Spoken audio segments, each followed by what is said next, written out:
छत्तीसगढ़ के कारागारों में बंद कैदियों ने संगम के जल में पवित्र स्नान किया और इसकी व्यवस्था राज्य सरकार ने किया था। प्रदेश के 33 जिलों के 18,500 से ज्यादा कैदियों ने मंगलवार को ही स्नान किया।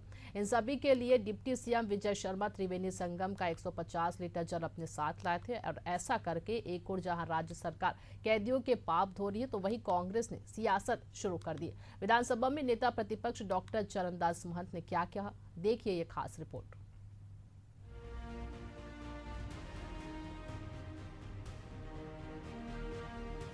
दिव्य कुंभ महाकुंभ की तस्वीर हम हर दिन देख रहे हैं।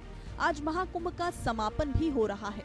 लोग बड़ी संख्या में पहुंचकर कुंभ स्नान कर रहे हैं, क्योंकि यह संयोग 144 साल बाद आया है। पूरी दुनिया के साथ ही साथ छत्तीसगढ़ के लोग भी बढ़ चढ़कर महाकुंभ स्नान में हिस्सा ले रहे हैं। अब तो सरकार ने जेल में बंद कैदियों को भी महाकुंभ स्नान करवाया है। मंगलवार को सुबह 8 बजे विशेष मुहूर्त में पूरे प्रदेश भर के 33 जिलों में कैदियों को महाकुंभ स्नान कराया गया। महाकुंभ के ऐतिहासिक अवसर पर कैदियों को आध्यात्मिक लाभ देने के लिए सरकार ने विशेष पहल की है। अब इसी मामले को लेकर सेंट्रल जेल के अधीक्षक कुछ कह रहे हैं।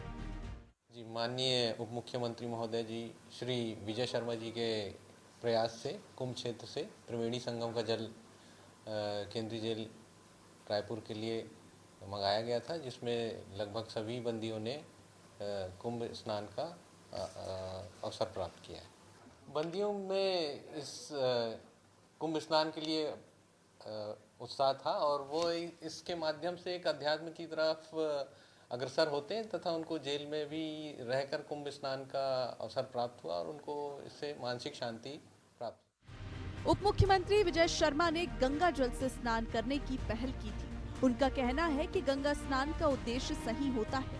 मैं संगम गया था तो गंगा जल लेकर आया और सभी जिलों में गंगा स्नान आज हुआ है। ऐसे में महाकुंभ का भाव बंदियों के मन में जाएगा, तो वहीं कांग्रेस नेता प्रतिपक्ष ने इस पर तंज कसते हुए कहा कि गंगा जल से स्नान करने के बाद अगर पाप धुल गए हों तो सभी को छोड़ दें। भैया, गंगा स्नान का उद्देश्य यही होता है कि हमारा कल्याण हो, जीवन का कल्याण हो। और वो कैदी हैं परंतु धार्मिक आस्थाएं मन में होती हैं, परंपराओं को निभाने की इच्छा मन में होती है।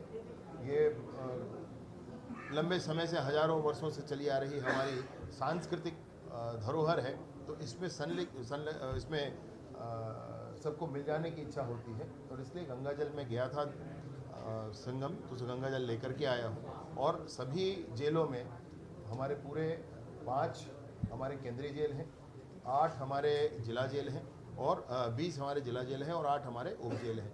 सभी जेलों में 33 जिलों में गंगा स्नान आज हुआ है। हमने भी जिस दिन मौनी अमावस्या था उस दिन गंगा जल मंगवाए थे, अपने पूरे स्टाफ को भेजा था।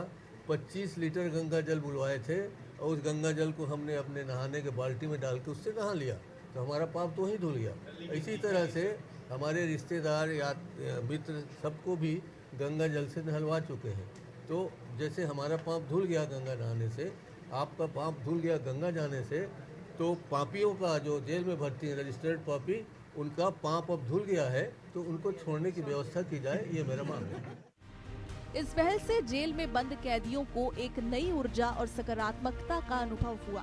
जेल प्रशासन ने भी इसे सुधारात्मक प्रक्रिया का एक महत्वपूर्ण हिस्सा बताया और कहा कि भविष्य में इस तरह के प्रयास जारी रहेंगे। ये कार्यक्रम राज्य सरकार के सुधार और पुनर्वास के प्रयासों का एक महत्वपूर्ण कदम है, जो जेलों में बंद कैदियों के मनोबल और जीवन के दृष्टिकोण को बदलने में सहायक साबित होगा। एशियन न्यूज के लिए इम्तियाज अंसारी की रिपोर्ट।